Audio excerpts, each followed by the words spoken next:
आइए मित्रों, मैं सुनील जायसवाल आप सभी का स्वागत करता हूं, हार्दिक अभिनंदन करता हूं। आज के इस एपिसोड में हम विशेष चर्चा करेंगे। मित्रों, वह विशेष चर्चा होगी केंद्रीय बजट, जो कि 1 फरवरी को पेश किया गया।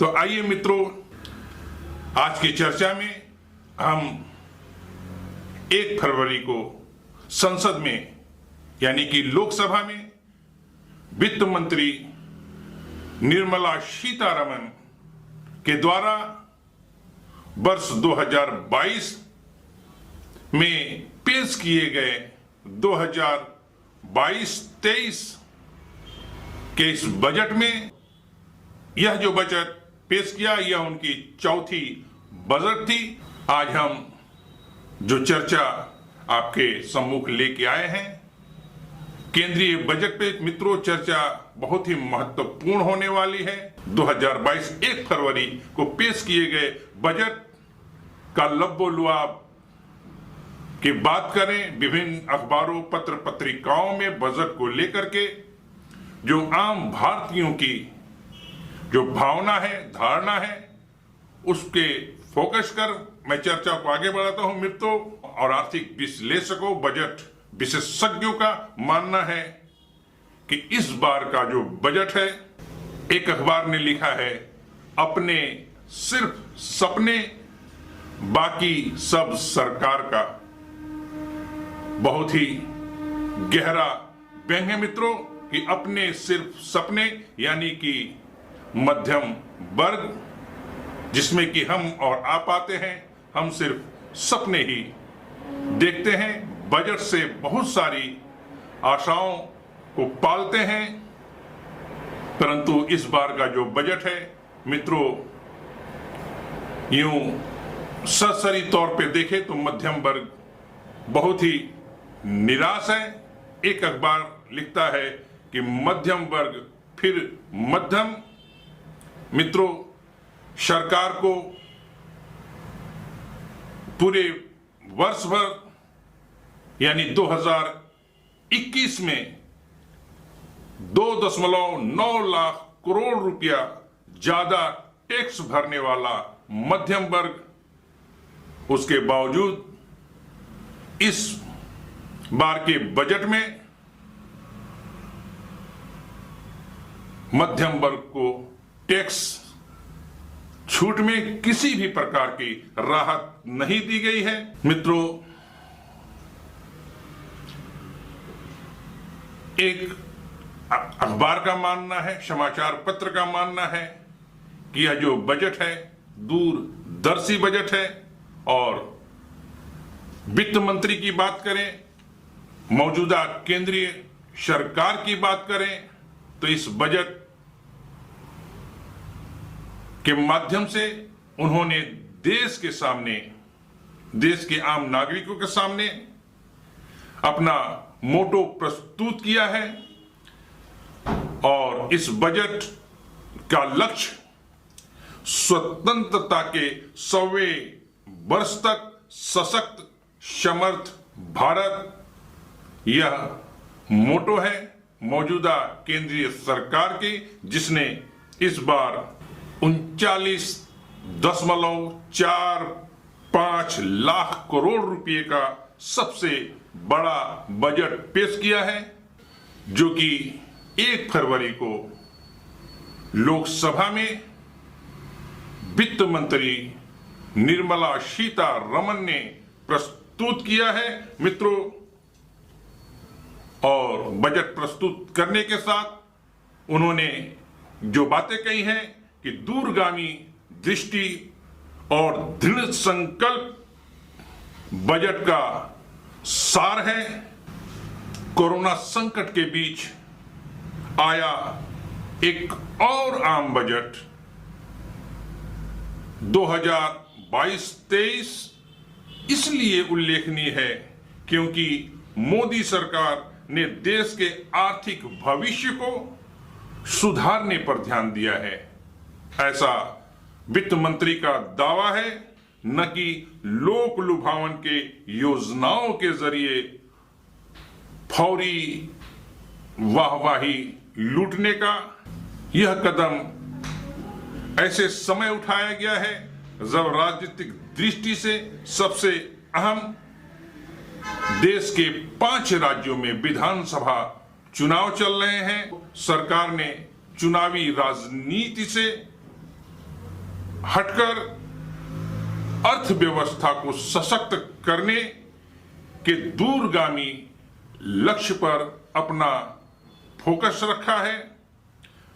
साथ ही साथ यह भी रेखांकित किया है कि सरकार का मौजूदा केंद्रीय सरकार का उद्देश्य 2047 तक भारत को एक समर्थ सक्षम देश के रूप में सामने लाने का, विश्व पटल के सामने लाने का। मित्रों, आज के बजट चर्चा के दौरान हम बजट से रिलेट करके बहुत सारी तथ्यों, मुद्दों, बजट के इतिहास, परंपरा पर भी आपका ध्यान आकर्षित करते चलेंगे। उनके खास खास विशेष बिंदुओं पर चर्चा करते चलेंगे। मित्रों, चर्चा के साथ साथ आप सभी से हमेशा की तरह एक बार पुनः आग्रह, यदि आपने सीजी प्रतियोगिताचार्य यूट्यूब चैनल को सब्सक्राइब नहीं किया है तो इसे आज और अभी सब्सक्राइब करें और मित्रों इसे अपने मित्रों में शेयर भी करें। तो सबसे पहले हम चर्चा करते हैं उन मित्रों के लिए जो फ्रेशर हैं और परीक्षा की तैयारी कर रहे हैं, कॉम्पिटिटिव एग्जाम के। तो मित्रों, बजट होता क्या है, हम बजट किसे कहते हैं? तो मित्रों, बजट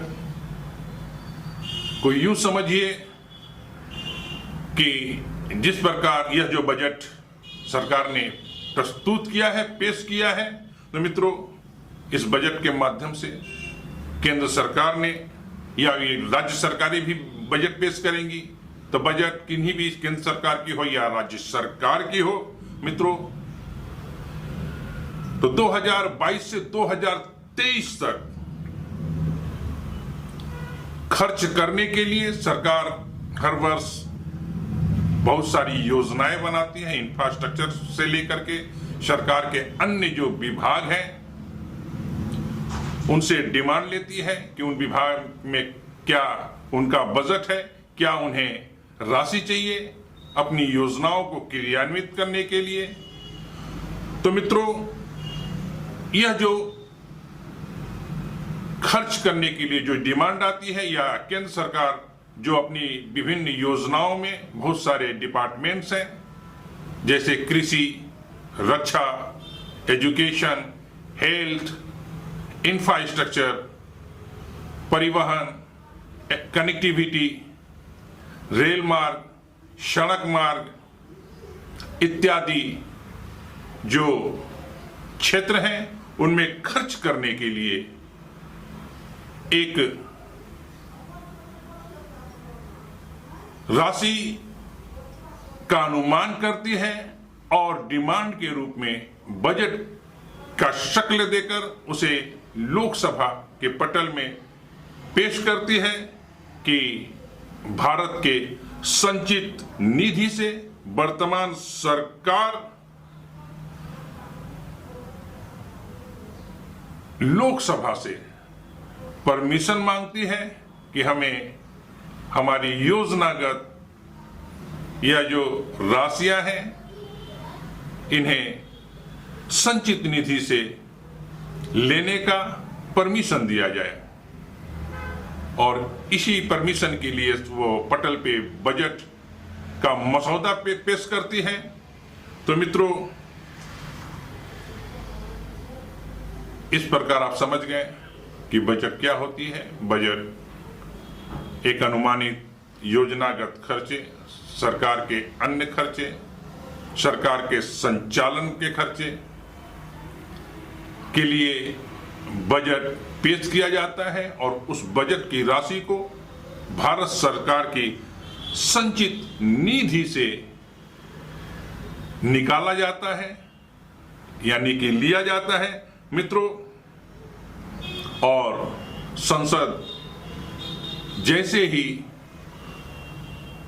परमिशन दे देती है, सरकार आवंटित राशि को अपने तमाम विभागों को, जिन जिन विभागों के लिए वो डिमांड थी, उन विभागों को वह जारी कर देती है और अपने योजनागत खर्चे लागत पर खर्च करना आरंभ कर देती है। अब मित्रों सवाल उठता है कि संचित निधि, यह संचित निधि क्या है? तो मित्रों,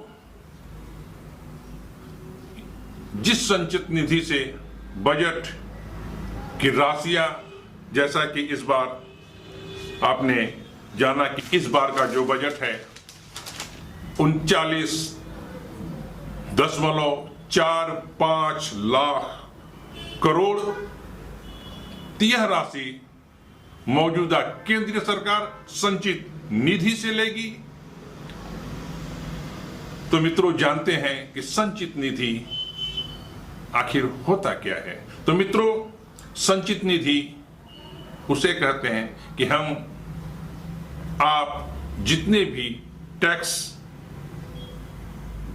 देते हैं, जमा कराते हैं, सरकार लोन देकर जितना पैसा कमाती है और विदेशों से जो धन प्राप्त करती है, ये तमाम आय से आयकर, इनकम टैक्स आदि बहुत सारे टैक्सेशन के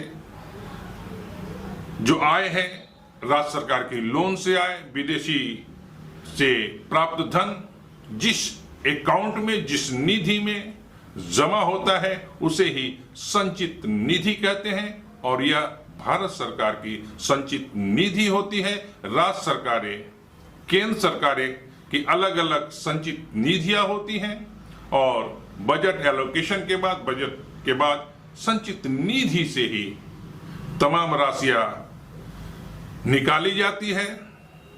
क्लियर मित्रों? भारत के संविधान में संचित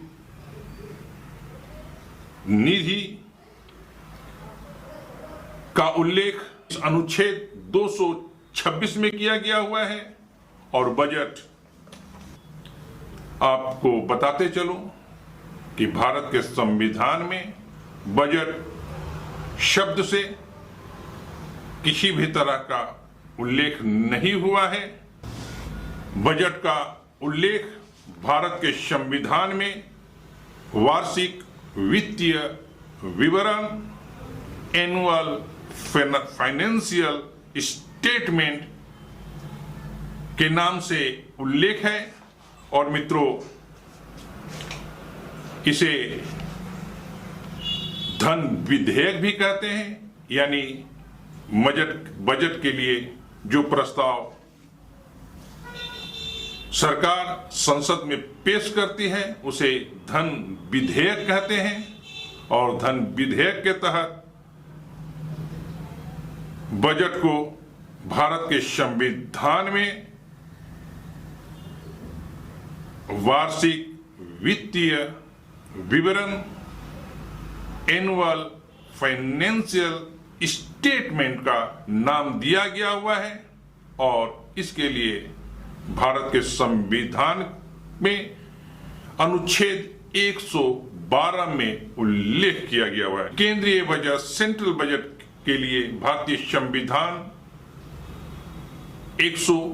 अनुच्छेद 112 में प्रावधान है, उल्लेखित किया गया हुआ है। उसी प्रकार जो राज्य सरकार के द्वारा राज्यों में जो बजट पेश किए जाते हैं, इसका उल्लेख संविधान के अनुच्छेद 202 में प्रावधानित है। और धन विधेयक का उल्लेख संविधान के अनुच्छेद 110 में प्रावधानित यानी कि उल्लेखित किया गया हुआ है। धन विधेयक को सबसे पहले लोकसभा में पेश किया जाता है, यानी कि बजट वार्षिक वित्तीय विवरण, एनुअल फाइनेंशियल स्टेटमेंट सबसे पहले लोकसभा में पेश किया जाता है। कारण मित्रों कि यदि बजट किसी कारणवश मौजूदा सरकार यदि पेश करती है, वह पास नहीं होता है, तो ऐसी स्थिति में माना जाता है कि सरकार अल्पमत में है।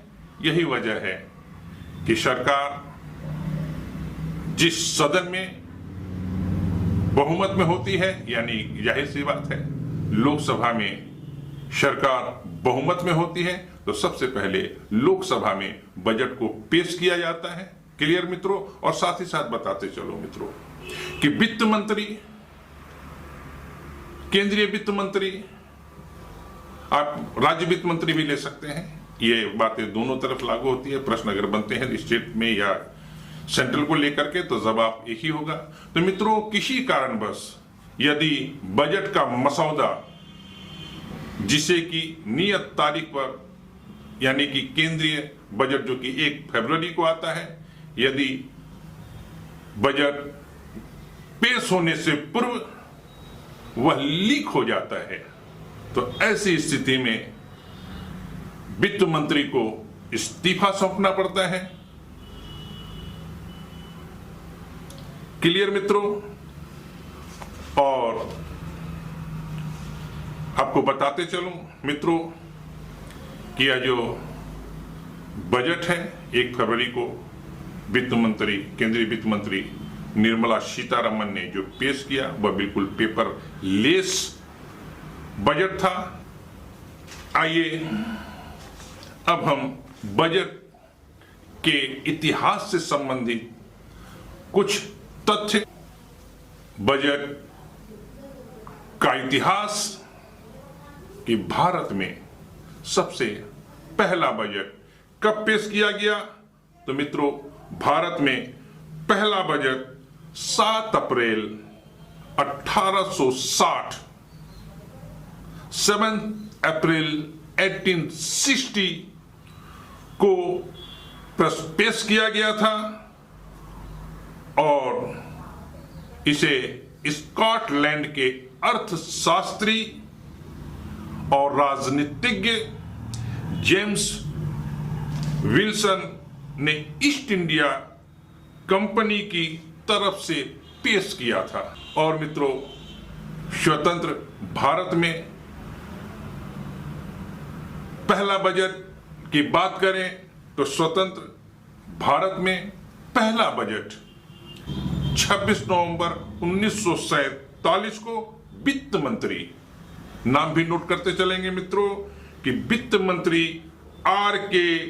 शनमुखम, R.K. शनमुखम चेट्टी ने पेश किया था। क्लियर मित्रों?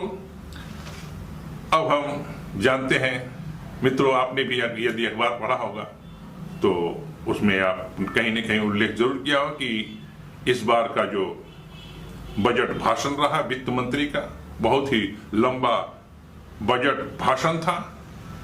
यह अलग बात है कि 2021 की तुलना में इस बार का बजट भाषण कुछ कम वक्त पे का रहा, परंतु लंबा भाषण रहा। तो मित्रों इसका भी एक इतिहास है। तो मित्रों भारत में लोकसभा यानी कि संसद में पेश किए गए बजट भाषण की जब बात करें तो सबसे लंबा भाषण 1 फरवरी 2020 को नोट करेंगे कि भारत में सबसे लंबा बजट भाषण 1 फरवरी 2020 को वित्त मंत्री निर्मला सीतारमन ने 2 घंटे 42 मिनट का बजट भाषण दिया था। और इतने लंबे भाषण देते देते वह थोड़ी असहज भी हो गई थी और उस स्थिति में उन्होंने स्पीकर से यानी लोकसभा के स्पीकर से लोकसभा अध्यक्ष से अनुरोध किया था कि बजट मसौदे का बाकी जो पन्ने हैं पेजेज हैं जिसे वह नहीं पढ़ पा रही हैं उसे पढ़ा हुआ मान लिया जाए। मित्रों अब आते हैं दूसरा सबसे लंबा बजट भाषण का। तो दूसरा सबसे लंबा बजट भाषण जो कि 2022 1 फरवरी 2022 को दिया गया। मित्रों यह रिकॉर्ड भी मौजूदा केंद्रीय वित्त मंत्री निर्मला सीतारमण के सर पे शहरा है। उन्होंने जुलाई 2019 में अपना पहला बजट पेश करते हुए मात्र 2 घंटे 17 मिनट का बजट भाषण उन्होंने दिया था। और वित्त मंत्री निर्मला सीतारमण के चौथे बजट भाषण की बात करें तो इस बार उन्होंने कुल 1.5 घंटे का बजट भाषण पढ़ा है। चर्चा करते हैं कि बजट भाषण के दौरान शब्दों का प्रयोग, कितने शब्द बजट भाषण में थे। तो मित्रों इसमें सबसे पहला नाम आता है वित्त मंत्री डॉक्टर मनमोहन सिंह का। मित्रों 1991 में उन्होंने वित्त मंत्री के रूप में अपनी बजट भाषण के दौरान कुल 18,650 शब्द बोले थे। और दूसरे क्रम में आते हैं पूर्व वित्त मंत्री स्वर्गीय वित्त मंत्री अरुण जेटली जी। तो मित्रों अरुण जेटली जी ने 2018 में अपने दिए गए बजट भाषण में कुल 18,604 शब्द का प्रयोग किया था और सबसे कम शब्द प्रयोग करने वाले वित्त मंत्री के रूप में नाम आता है जिन्होंने अपने बजट भाषण में मात्र और मात्र 800 शब्दों का प्रयोग किया था।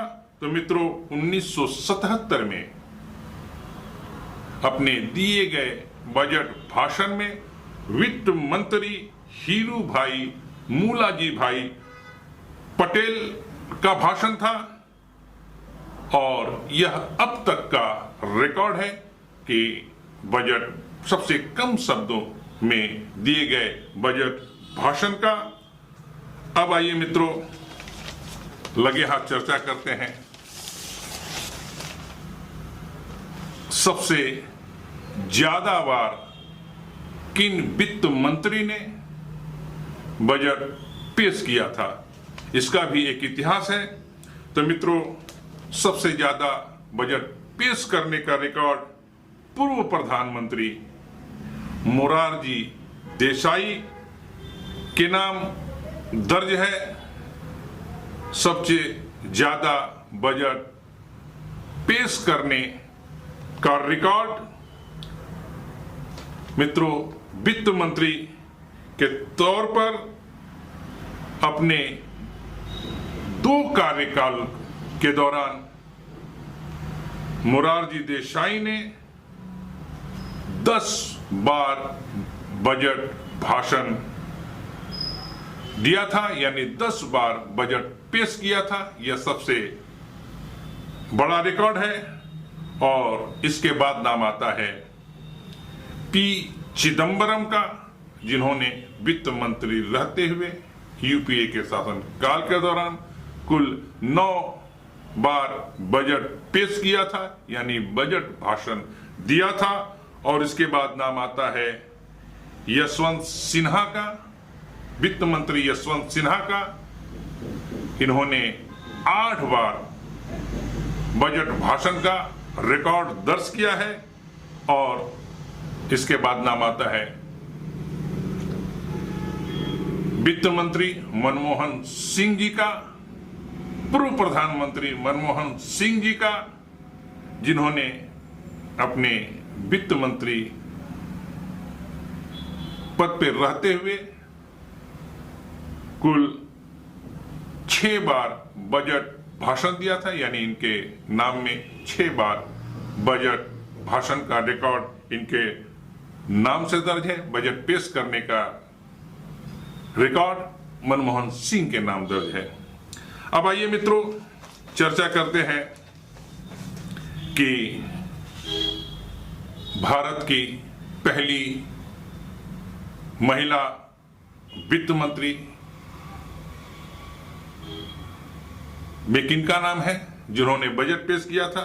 तो मित्रों, इसमें नाम आता है हमारी पूर्व स्वर्गीय प्रधानमंत्री इंदिरा गांधी का। 1970 में मोरारजी देसाई द्वारा वित्त मंत्री पद से इस्तीफा दिए जाने के कारण प्रधानमंत्री श्रीमती इंदिरा गांधी ने वित्त मंत्री का प्रभार ग्रहण किया था और बजट पेश किया था। तो 1970 में देश के इतिहास में महिला के द्वारा बजट पेश करने का जो नाम है वह श्रीमती इंदिरा गांधी, स्वर्गीय श्रीमती इंदिरा गांधी, पूर्व प्रधानमंत्री इंदिरा गांधी के नाम दर्ज है। मित्रों, वित्त मंत्रालय का प्रभार संभालने के बाद उन्होंने 1970-71 के लिए आम बजट पेश किया था। मित्रों, आजाद भारत में सबसे पहला अंतरिम बजट की बात करें, उसे किसने पेश किया था। तो मित्रों, आजाद भारत में पूर्व बता चुका हूं, आर.के. शनमुखम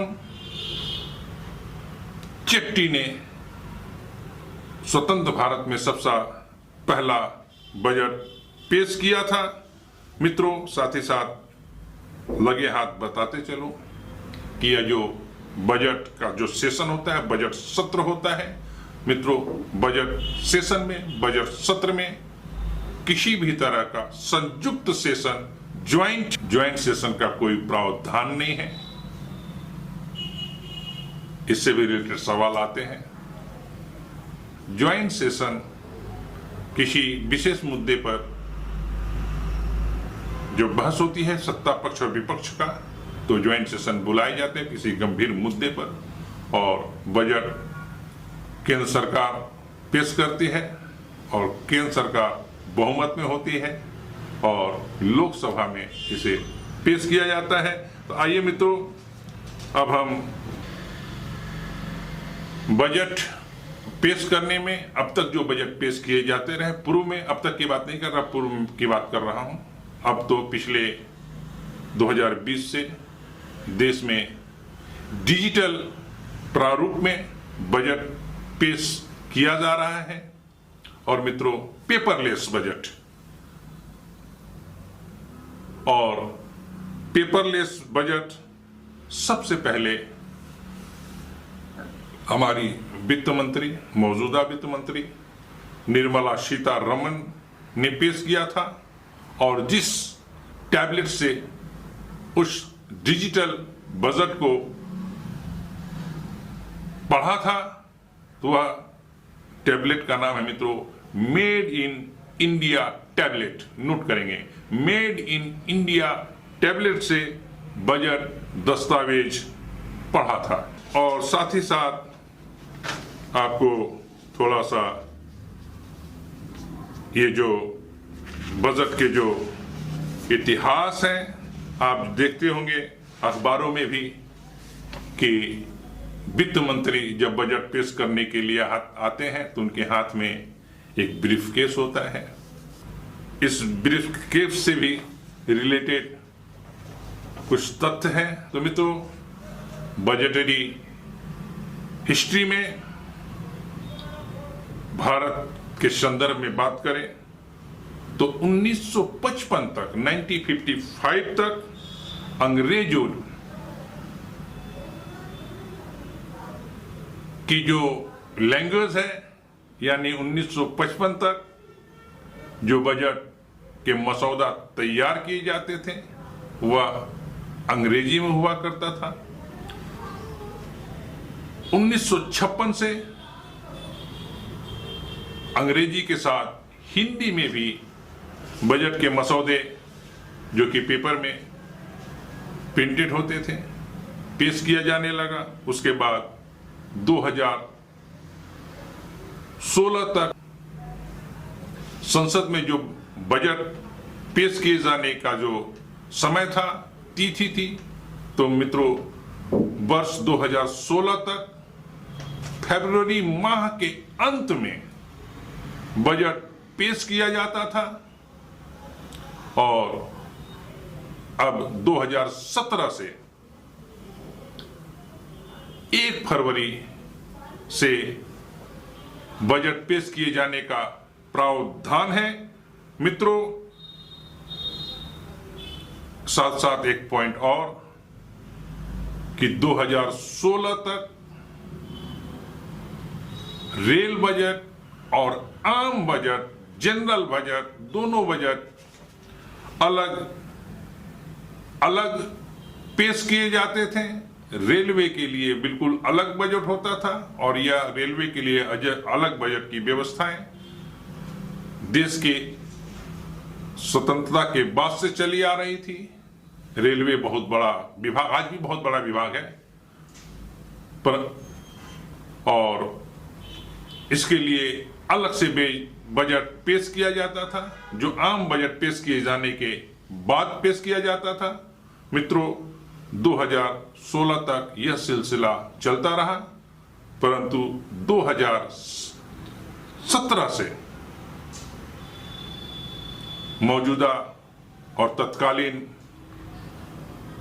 भाजपा सरकार ने रेल बजट और आम बजट को मर्ज कर एक साथ प्रस्तुत कर रही है, यानी कि अब अलग अलग रेल और आम बजट अलग नहीं, अब बजट एक ही पेश किया जाता है, जिसमें रेलवे के बजट एक विभाग के रूप में उसके लिए आवंटन दिया जाता है उसके मांगों के अनुसार।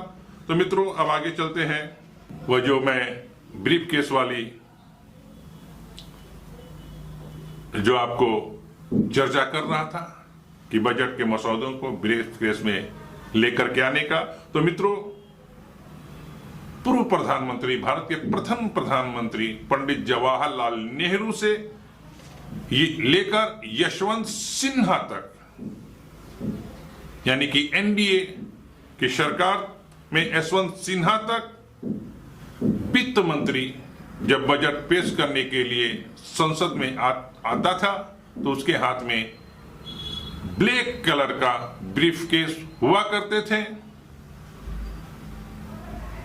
परंतु प्रणब मुखर्जी ने जब बजट पेश करना शुरू किया वित्त मंत्री के रूप में, तो उन्होंने ब्लैक कलर के ब्रीफ केस का रंग को बदलकर रेड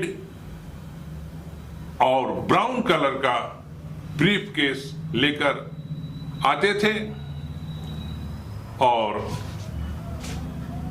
इस बार, यानी पिछले 4 बार से अगर हम बात करें, और विशेष करके जब से पेपरलेस बजट पेश किए जाने की बात आई है, तो मौजूदा वित्त मंत्री सीतारमण एक छोटे से रेड कलर का, जिसमें एक अशोक स्तंभ का लोगो आप देखते होंगे लगा होता है, वह एक डिजिटल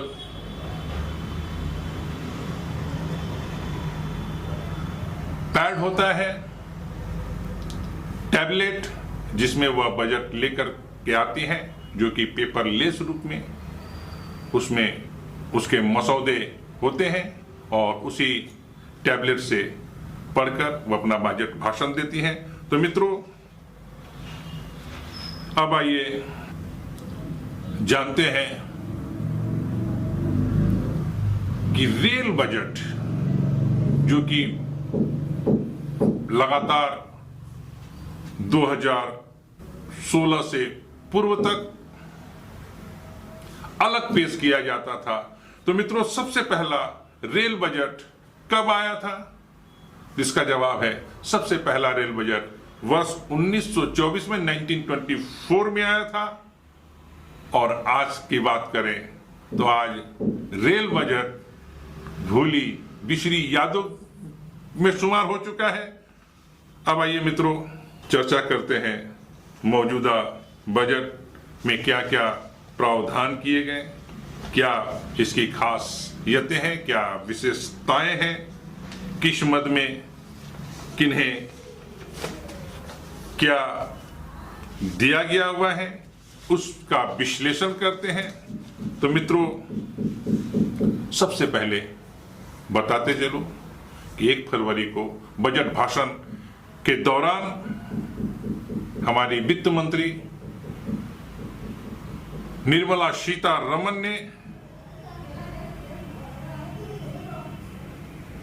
संसद के माध्यम से, बजट भाषण के माध्यम से देश को अवगत कराया कि जनवरी 2020 के लिए जीएसटी का जो कलेक्शन है वह रिकॉर्ड कलेक्शन है और जीएसटी संग्रह जो है, जो कलेक्शन है वह है 1,40,986 करोड़ रुपए का कलेक्शन। याद करें मित्रों कि मैं आज का जो सेशन के आरंभ में बताया था कि मध्यम वर्ग फिर भी मध्यम इस बार का जो आम बजट है वह पूरी तरह से और यह मुख्यतः आत्मनिर्भर भारत योजना को दृष्टि अभियान जो है उसको ध्यान में रखते हुए, दृष्टिगत रखते हुए तैयार किया गया हुआ है। तो मित्रों, सबसे पहले आत्मनिर्भर भारत के तहत जानते हैं। तो मित्रों, आत्मनिर्भर भारत के तहत 14 क्षेत्रों में उत्पादन से जुड़ी प्रोडक्शन लिंक्ड इंसेंटिव स्कीम योजनाओं के अंतर्गत कितने रोजगार सृजित करने की क्षमता है। तो मित्रों, आने वाले 2022-23 के वित्तीय वर्ष में भारत सरकार ने घोषणा की है कि इसके अंतर्गत यानी आत्मनिर्भर भारत योजना के तहत देश में कुल 60 लाख रोजगार सृजित किए जाएंगे। और वो रोजगार उत्पादक शब्दों पर ध्यान देंगे मित्रों कि प्रोडक्शन लिंक्ड इंसेंटिव स्कीम के तहत 14 क्षेत्रों में उत्पादन से जुड़ी योजनाएं यानी प्रोडक्शन लिंक्ड इंसेंटिव स्कीम के अंतर्गत कुल 60 लाख रोजगार मुहैया कराए जाएंगे। परंतु किस क्षेत्र में ये रोजगार होंगे, किस क्षेत्र में यह नौकरियां होंगी, इसका लेकर के कोई उल्लेख नहीं किया गया हुआ है। मित्रों, इसके साथ ही साथ अनुसूचित वाणिज्य बैंक की बात कही गई है। तो जानते हैं कि कितने जिलों में कितने अनुसूचित वाणिज्यिक बैंक यानी शेड्यूल्ड कमर्शियल बैंक खोले जाएंगे। तो मित्रों, वित्त मंत्री सीतारमण ने जैसी जानकारी दी गई है बजट भाषण के दौरान, तो उसके तहत यानी शेड्यूल्ड कमर्शियल बैंक्स कुल 75 जिलों में खोले जाएंगे और उनकी संख्या होगी 75। क्लियर मित्रों? और बहुत ही चर्चित फोकस्ड प्रधानमंत्री के द्वारा फोकस्ड पीएम गति शक्ति मास्टर प्लान के अंतर्गत कितने करोड़ रुपए खर्च किए जाने हैं? तो मित्रों, पीएम गति शक्ति प्रधानमंत्री का जो विकास मॉडल है, विकास का आधार पीएम गति शक्ति मास्टर प्लान। तो मित्रों, इस प्लान के अंतर्गत कुल 2500 किलोमीटर तक सड़क के विस्तारित की जाएंगी। 100 यानी 100 पीएम गति शक्ति कार्गो टर्मिनल का निर्माण किया जाएगा। कुल 3 वर्षों के अंदर यानी 2022 से 2024 तक देश में पीएम गति शक्ति मास्टर प्लान के अंतर्गत सड़क, रेलवे, एयरपोर्ट, बंदरगाह, मास ट्रांसपोर्ट, जल मार्ग व लॉजिस्टिक इंफ्रास्ट्रक्चर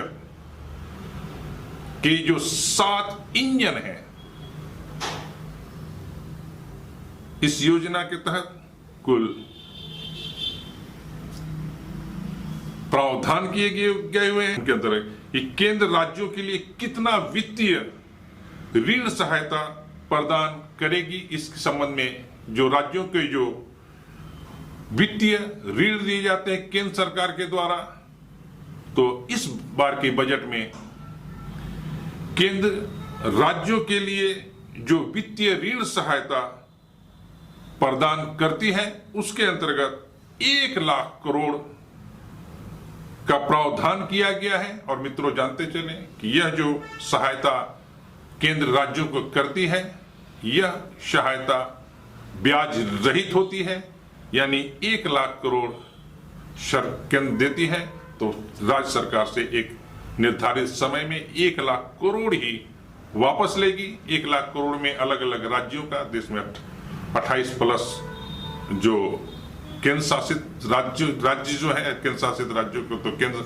सरकार ही संचालित करती है।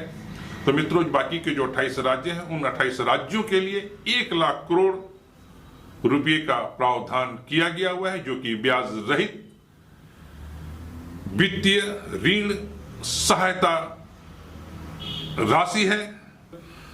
तो मित्रों, पीएम ई विद्या योजना के अंतर्गत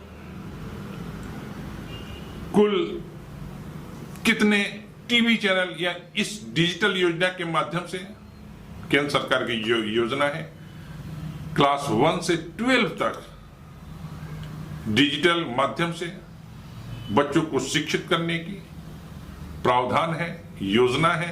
तो मित्रों, इस बार बजट में सरकार ने घोषणा की है कि 12 से 200 टीवी चैनलों को बढ़ाया जाएगा, यानी पीएम ई विद्या के अंतर्गत 12 से 200 टीवी चैनलों को बढ़ाया जाएगा और कक्षा 1 से 12वीं तक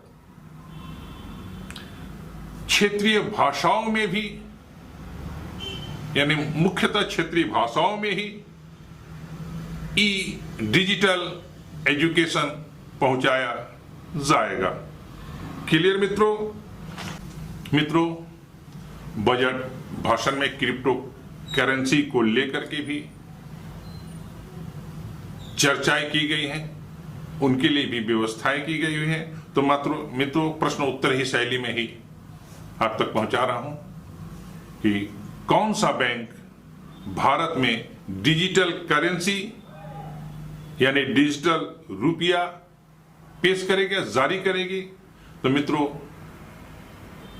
आरबीआई बैंक के द्वारा डिजिटल करेंसी, जिसे कि क्रिप्टो करेंसी भी कहते हैं, जारी आरबीआई के द्वारा किया जाएगा। और मित्रों, वर्चुअल स्टेटस पर इस बार बजट के दौरान सरकार ने टैक्सेशन के अंतर्गत सरकार जो आर्थिक लेन देन में जो टैक्स लेती है उसके अंतर्गत वर्चुअल स्टेटस पर भी टैक्स लगाया है। तो यह जो वर्चुअल स्टेटस यानी क्रिप्टो करेंसी के रूप में डिजिटल जो भी लेन देन होगा, उस लेन देन पर 30% का टैक्स लगाने का प्रावधान किया गया हुआ है, जो कि 1 अप्रैल से लागू हो जाएगा। इस बार के बजट में पीएम आवास योजना में 80 लाख लोगों को घर दिए जाने का घोषणा की गई है। और मित्रों, इसके लिए 48,000 करोड़ रुपए का प्रावधान किया गया हुआ है। और जो मैं एक प्रश्न नोट करते चलेंगे मित्रों, बजट भाषण के दौरान वित्त मंत्री के द्वारा जो जो घोषणाएं की गई, देश से जो जो वादे किए गए बजट एलोकेशन के माध्यम से, तो मित्रों भारत का विकास दर कितना होगा FY 23-22 यानी कि फाइनेंशियल ईयर 2022-23 का जो विकास दर होगा, तो उसका आंसर है 9.27%। आइए मित्रों, अब चर्चा करते हैं वंदे भारत ट्रेन, जिसका उल्लेख इस बजट भाषण में किया गया और बजट में प्रावधानित किया गया हुआ है। आपके पीएम गति शक्ति आत्मनिर्भर भारत के तहत तो मित्रों अगले 3 वर्षों में यात्रियों को उच्च दक्षता और बेहतर सुविधा वाली कुल 400 वंदे भारत ट्रेन उपलब्ध कराई जाएगी, डेवलप कराया जाएगा, यानी कि चलाया जाएगा।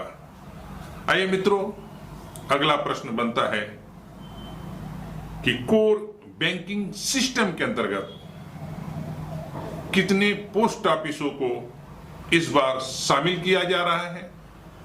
तो इसके अंतर्गत कोर बैंकिंग से कुल 1.5 लाख 1.5 लाख पोस्ट ऑफिस को कोर बैंकिंग सिस्टम के माध्यम से जोड़ा जाएगा।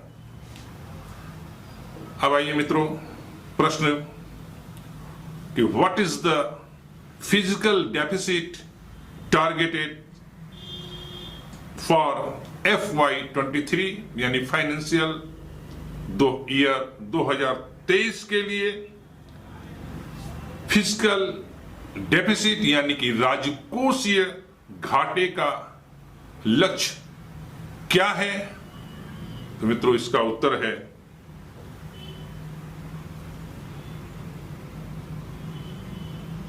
केंद्र सरकार ने इस बार का जो राजकोषीय घाटे का जो लक्ष्य रखा है वह है 6.4%। क्लियर मित्रों,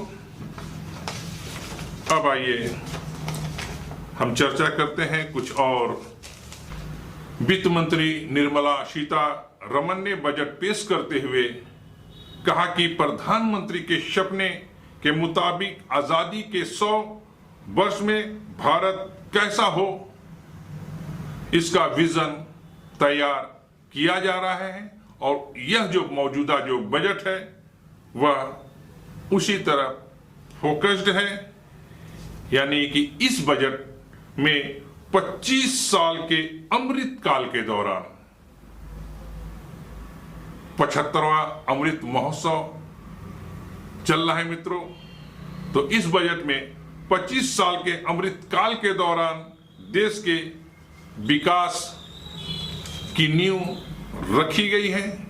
इस वर्ष के जो बजट है 2022-23 के माध्यम से लक्ष्य की ओर कदम बढ़ा दिया गया हुआ है मित्रों। तो 100 साल के लिए ढांचागत विकास की रूपरेखा पर काम किया जा रहा है और 2022-23 के बीच नेशनल हाईवे की जो लंबाई होगी वह 25,000 किलोमीटर तक बढ़ाई जाएगी। हाईवे विस्तार पर 20,000 करोड़ रुपए खर्च होंगे। मित्रों, नोट करते चलेंगे कि वित्त मंत्री के मुताबिक 2047 तक 2047 तक देश की आधी आबादी शहरों में निवास करेगी। इसके ध्यान में रखते हुए इस बजट के तहत, इस बजट के अंतर्गत 2047 फोकस के अंतर्गत टीयर 2 और टीयर 3 शहरों का विकास किया जाएगा और इसके लिए जरूरी क्षमता विस्तार में राज्यों को मदद की जाएगी और शहरों में सार्वजनिक परिवहन के इस्तेमाल पर जोर दिया जाएगा। शहरी इलाकों में स्पेशल मोबिलिटी जोन बनाने के लिए बहुत जल्द पॉलिसी पेश की जाएगी और उन शहरों में ईंधन से चलने वाले वाहनों पर रोक लगाया जाएगा। इस बार के बजट में एग्रीकल्चर के क्षेत्र में स्टार्टअप कल्चर लाएंगे और कृषि को हाईटेक बनाएंगे की बात भी कही गई है और खासकर ड्रोन से फसलों की निगरानी और कीटनाशकों का छिड़काव का व्यवस्थाएं की जा रही है। मित्रों, इस बार का जो बजट है तो कृषि बजट में सिर्फ 1% का इजाफा किया गया हुआ है। इसके साथ ही मनरेगा उर्वरक सब्सिडी में कटौती की गई है। 2021-22 में 163 लाख किसानों से एमएसपी पर कुल 1208 लाख टन गेहूं और धान की अनुमानित खरीदारी की जाएगी। इसके लिए 2.37 लाख करोड़ रुपए का भुगतान सीधे किसानों के खाते में किया जाएगा। कहने का तात्पर्य मित्रों ये कि इस बार के जो एमएसपी दर पे जो धान खरीदारी की जा रही है उसके अंतर्गत कुल 2.37 लाख करोड़ रुपए का भुगतान सीधे किसानों के खाते में किया जाएगा और इसके मुकाबले 2020-21 में 189 यानी 179 लाख किसानों से एमएसपी पर कुल 1312 लाख टन गेहूं धान की खरीदी की गई थी, जो कि इस बार यानी कि 21-22 में 1208 लाख टन धान गेहूं की खरीदारी की गई है। मित्रों, मनरेगा आवंटन उर्वरक सब्सिडी में कटौती की बात करें तो वित्त वर्ष 2022-23 के लिए आवंटन घटाकर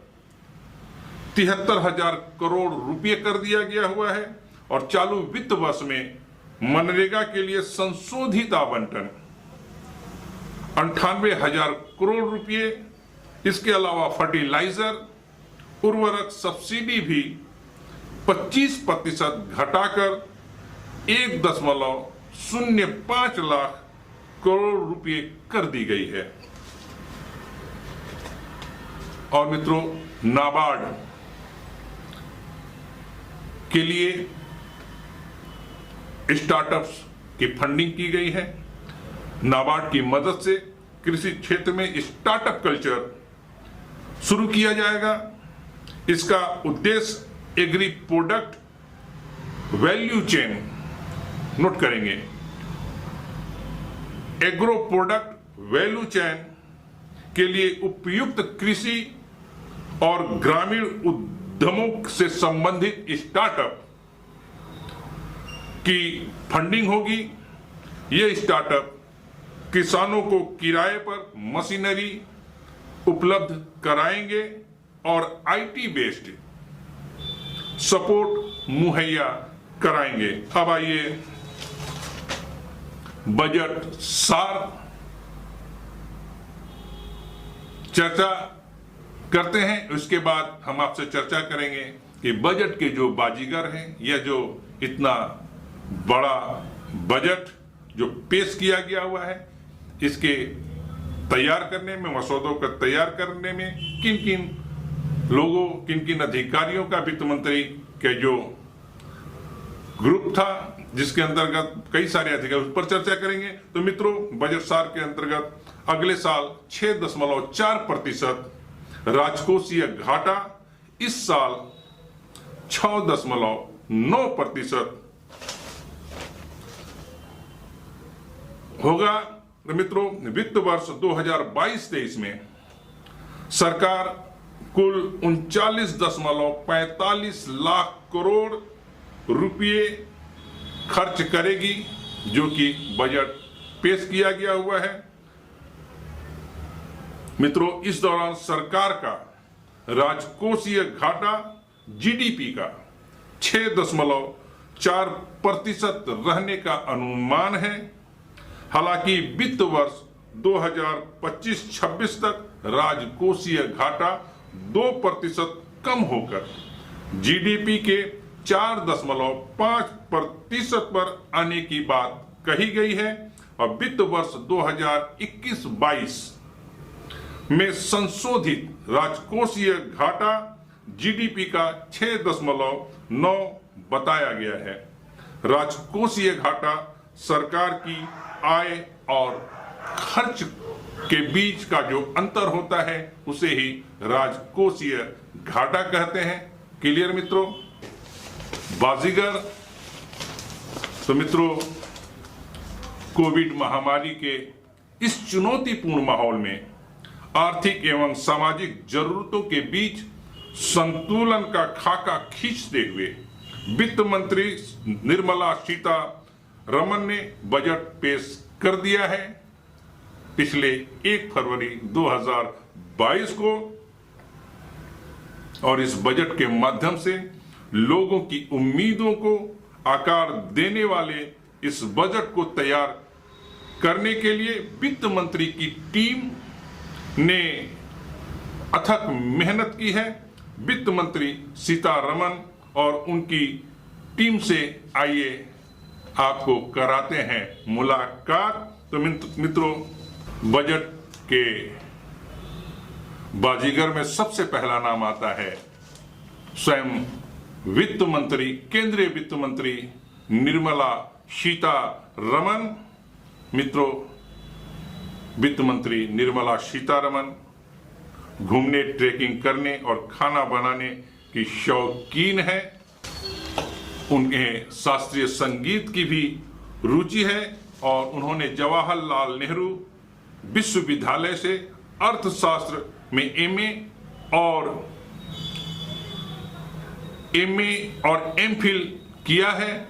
लंदन में सेल्स गर्ल्स की नौकरी से लेकर अर्थशास्त्र पढ़ाने तक का कार्य इन्होंने किया है और प्राइस वाटर हाउस कूपर्स और बीबीसी जैसे संस्थानों में भी विभिन्न जिम्मेदारियां संभाल चुकी हैं और मोदी सरकार में वाणिज्य एवं रक्षा के बाद वित्त मंत्रालय की जिम्मेवारी संभाल रही हैं और लगातार 2 साल से महामारी से जूझती देश की अर्थव्यवस्था के बीच इस बार 1 फरवरी 2022 को उन्होंने चौथा बजट पेश करने का श्रेय हासिल किया। मित्रों, इसके बाद नाम आता है वित्त सचिव टीवी सोमनाथन का। नोट करेंगे, टीवी सोमनाथन। तो मित्रों, सोमनाथन वित्त मंत्रालय में व्यय विभाग के सचिव हैं। कोलकाता विश्वविद्यालय से अर्थशास्त्र में पीएचडी कर चुके सोमनाथ 1987 बैच के तमिलनाडु कैडर के आईएएस अधिकारी हैं और व्यय विभाग के सचिव के तौर पर खर्च पर नजर रखने की जिम्मेदारी उन्हीं पर थी। यही वजह है कि इन्होंने बहुत ही संतुलित बजट पेश करने का उसका खाका तैयार किया है। उन्हें प्रधानमंत्री मोदी के करीबी अधिकारियों में माना जाता है।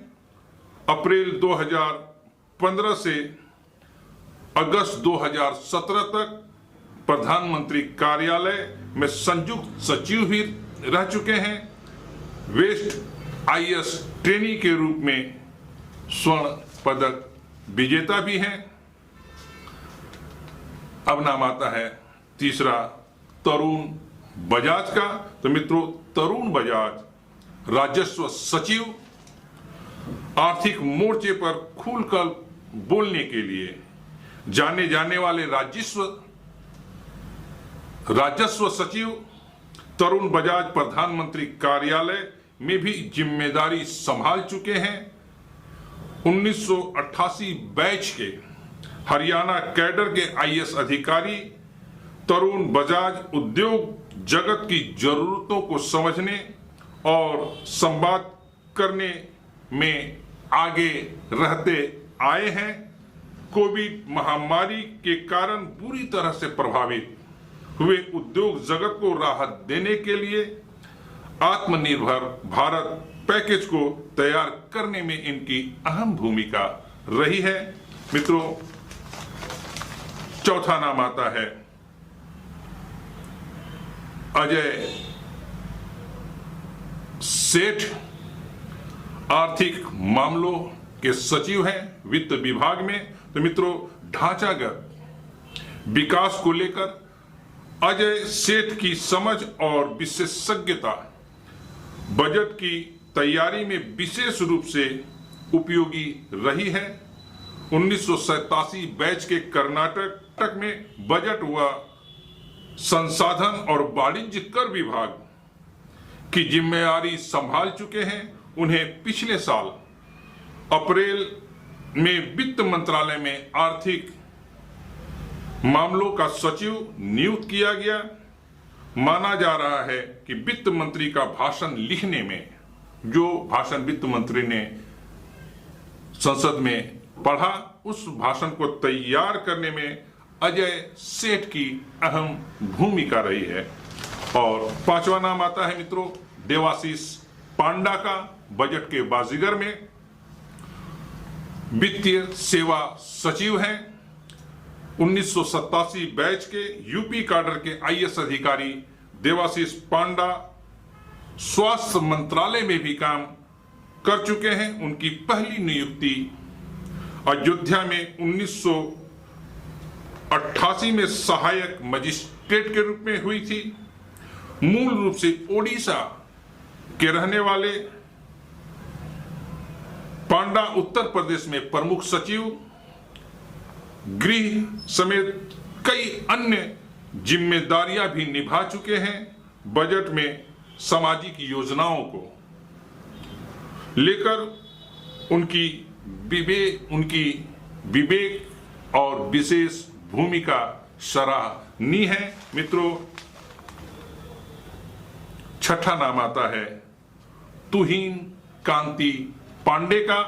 बजट की बाजीगिरी में तो सचिव विनिवेशक एवं लोक संपत्ति प्रबंधन विभाग दीपम, इस विभाग का शॉर्ट नाम है दीपम, यानी विनिवेश एवं लोक संपत्ति प्रबंधन विभाग के सचिव तुहिन कांति पांडे बजट में संसाधन जुटाने संबंधी हिसाब किताब का जिम्मा दीपम सचिव तुहिन कांति पांडे ने निभाया।